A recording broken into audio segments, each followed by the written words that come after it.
Thank you for watching. If you enjoy our content and want to show support, please subscribe, share, and follow. It goes a long way and helps the channel grow and be heard. Thank you. Hello, this is Trinity, and you're listening to Esoteric-Truth Radio. I sincerely apologize about my audio. It's 20 degrees and I have my heater on, but that's beside the point. My information is way more important. This is Esoteric-Truth Radio. If you enjoy my content, please like, share, comment, and subscribe. It means a lot to me. We're going to go into part 2. If you didn't hear the first one, it was on behaviorism with J.B. Watson, and it explains how we started to instill fear in babies, and we eventually started doing that ourselves because it was so promoted.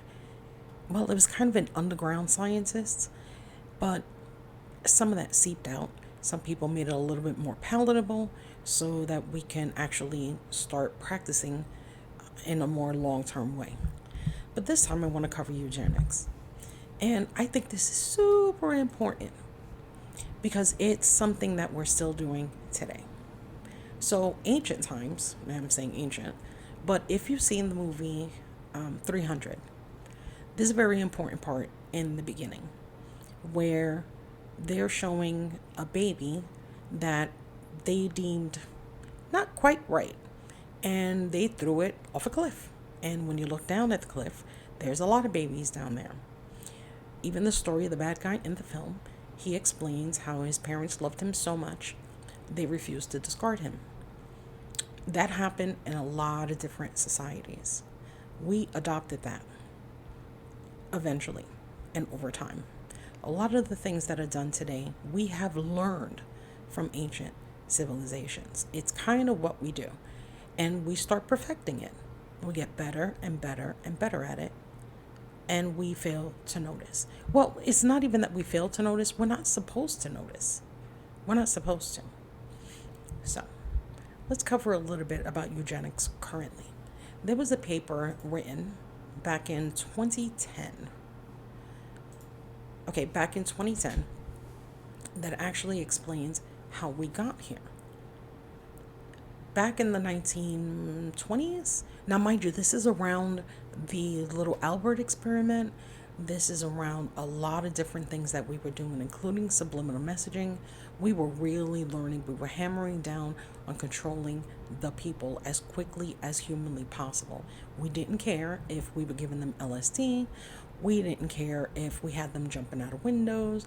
We didn't care about anything. All we wanted to do was to control. A lot of the experiments that we did, we had learned from other countries that they were doing, and we wanted to implement it here, especially with soldiers and the general population. Eugenics back in the day didn't mean so much that you were physically, I want to say, different. This was something that they considered genetic. So even though they would take a child maybe that had Down syndrome, they would immediately take them to a mental institution, especially because the parents weren't taught that it was something that kind of just happened. It was genetic. So they would think, the doctors would be like, oh God, you would never be able to take care of this child. They give up the kid, they never see the kid again, and the kid is going through shock therapy and everything else.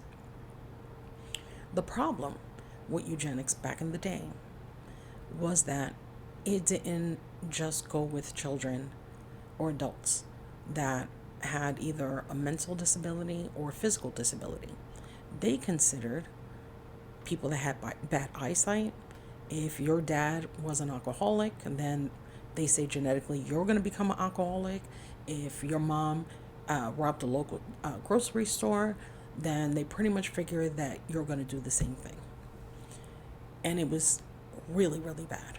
They would show graphs and say, this is how you're supposed to do it. These are how the good people are.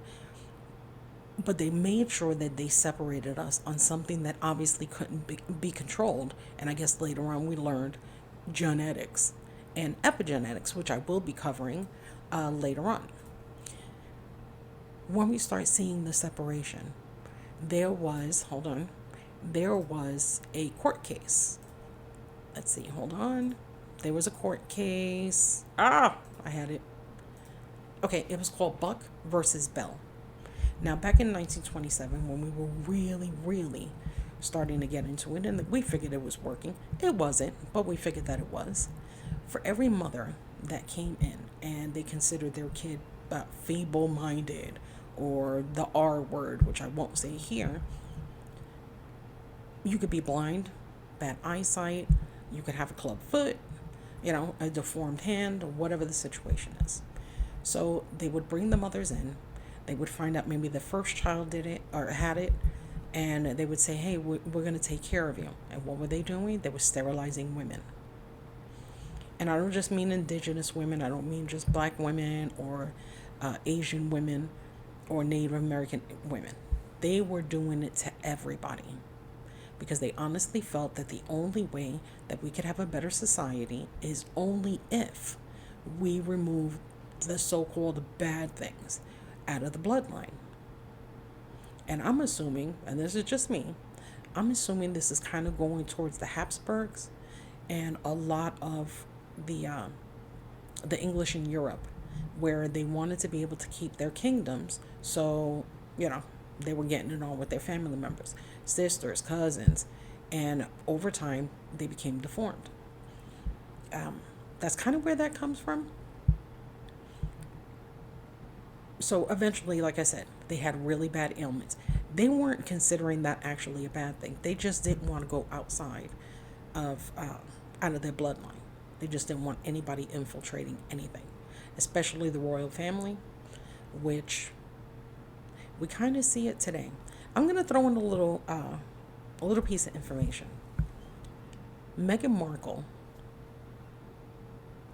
if you look at her bloodline, she is associated with the royal family. It goes back, but she is part of the bloodline. And when people are like, oh, look at what they're doing, it doesn't matter. They knew exactly what they were doing. They allowed it. They made it seem like they were being progressive. They weren't. They had to make sure that in one way or another, she was part of the bloodline. It was just to trick us, to make it seem like they became progressive, and they didn't. They're doing the same shit they've always done. After a while, we started taking everybody. We would tell women we're going to take care of them. And like I said, if she committed a crime, sterilization. The kid needs glasses, sterilization.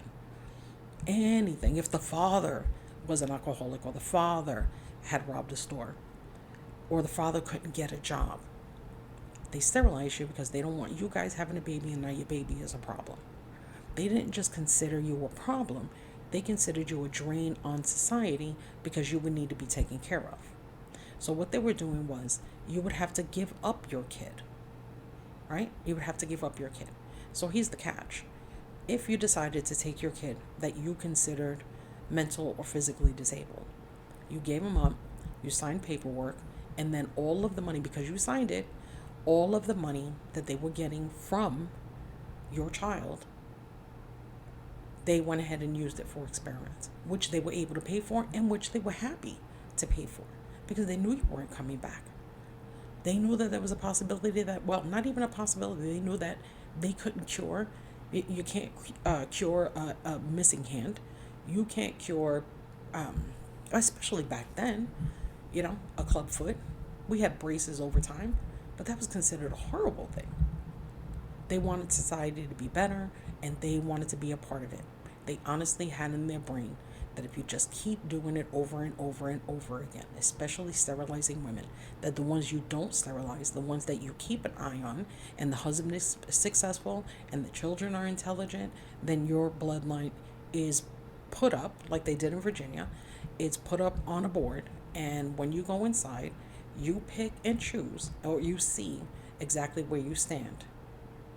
And if you started to learn that women were getting sterilized, or you started to see on the board where the bad family is, and now your eyes aren't right, or your kids' eyes aren't right, it terrified you that you were going to be next.